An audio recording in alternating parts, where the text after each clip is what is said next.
नाशिकच्या रिंग रोडवरील आंदोलनस्थळी रक्षाबंधनानिमित्त महिला आंदोलनकर्त्यांनी अनोख्या पद्धतीने आपल्या मागण्या मांडल्या। गेल्या अनेक दिवसांपासून विविध मागण्यांसाठी आंदोलन करणाऱ्या महिलांनी पालकमंत्री गिरीश महाजन यांना राखी बांधत आपल्या मागण्यांची पूर्तता करण्याची विनंती केली आहे। रक्षाबंधन हा भाऊ बहिणीच्या प्रेम, विश्वास आणि आपुलकीचा सण आहे। याच भावनेतून पालकमंत्र्यांना राखी बांधून आपल्या न्याय मागण्यांकडे गांभीर्याने लक्ष द्यावे अशी अपेक्षा महिलांनी व्यक्त केली आहे। यावेळी पालकमंत्री गिरीश महाजन यांनी आंदोलनकर्त्या महिलांचे म्हणणे ऐकून घेतले। त्यांच्या मागण्यांवर सकारात्मक विचार करून लवकरच योग्य तो निर्णय घेण्याचे आश्वासन त्यांनी दिले आहे। त्याला जास्त वेळ घेणार नाही। तांत्रिक बाजू आपण सगळ्या ठिकाणी मांडलेल्या आहेत, त्या खरं कम्पेअर करून बघणं आवश्यक आहे।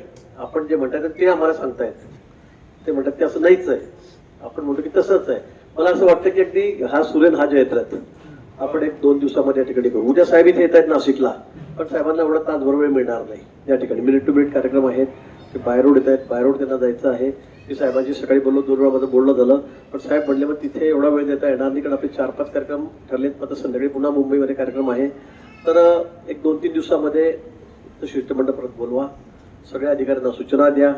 जिल्हाधिकारी नाही होते, सगळी पुन्हा त्यांच्या ऑफिसहून निरोप आलाय, MSIDC ला निरोप आलेला आहे, आणि या 2-3 दिवसामध्ये 1 तारखेला पुन्हा प्रदेश कार्यकारिणीची बैठक आहे पुण्याला, तो दिवस सोडावा लागेल। पण याला जास्त वेळ आता घेतला जाणार नाही। उद्या 5-10 मिनिटाचं काम असलं, उद्याच बसलो असतो आपण, पण 5-10 मिनिटांमध्ये होणार नाही। त्यामुळे मला वाटतं मुंबईला जाऊन सगळ्या खात्याचे अधिकारी, प्रमुख अधिकारी, सेक्रेटरी आणि MSIDCचे अधिकारी, जिल्हाधिकारी यांना आपण त्या ठिकाणी बसू, सोक्षमोक्षच करू, हे काय खरंय काय खोटं आहे म्हणून। कुठल्या एका पाठीचं ऐकायचं नाही, ते म्हणतील असं आहे तर तुम्ही सांगा हे असं आहे, बरोबर आहे। आणि मला वाटतं ते सांगून आपण त्याच्यावर तोडगा काढू।